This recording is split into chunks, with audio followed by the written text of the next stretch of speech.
ప్రతి సంవత్సరం మాదిరిగానే ఈ ఏడాది సైతం విజయదశమి వేడుకలను అత్యంత ఘనంగా వైభవోపేతంగా నిర్వహిస్తున్నట్టు సనాతన హిందూ ఉత్సవ సమితి అధ్యక్షులు ప్రమోద్ ఖత్రి తెలిపారు.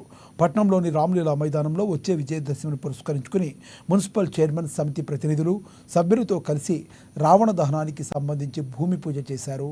హిందూ ధర్మంలోని ప్రతి పండుగ ప్రాముఖ్యత, దాని ప్రాధాన్యత తెలియజెప్పేలా సనాతన హిందూ ఉత్సవ సమితి ఆధ్వర్యంలో అనేక కార్యక్రమాలు నిర్వహిస్తున్నట్లు తెలిపారు. భావితరాలకు సంస్కృతి సాంప్రదాయాలు మరవకుండా వాటిని అందించడం కోసం సమితి విశేషంగా కృషి చేస్తుందన్నారు. అందులో భాగంగానే వేడుకలను ఘనంగా నిర్వహిస్తున్నట్లు తెలిపారు.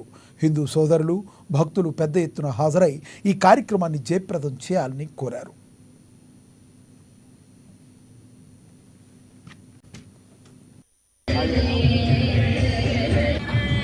మేము ప్రతి సంవత్సరంలాగా, ప్రతి ఏటలాగా గత 12 సంవత్సరాలుగా ఈ మన సనాతన హిందూ ఉత్సవ సమితి ఆధ్వర్యంలో శ్రీ శ్రీ శ్రీ మఠాధిపతి ఆధ్వర్యంలో రామ్లీలా మైదానంలో చాలా అంగరంగ వైభవంగా దసరా ఉత్సవాలు ప్రతి ఏటా నిర్వహిస్తున్నాము.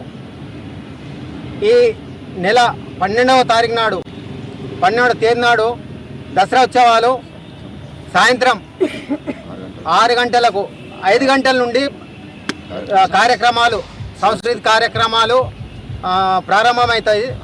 అనంతరం 7 గంటలకు రావణ దహనం ఉంటుంది. ఇట్టి ప్రోగ్రాంని మన ఆదిలాబాద్ పట్టణ ప్రజలు, చుట్టూ గ్రామాల ప్రజలు కూడా అధిక సంఖ్యలో వచ్చి ఈ ప్రోగ్రాంని చాలా గ్రాండ్గా సక్సెస్ చేయాలని నేను ప్రజలని కోరుతున్నాను.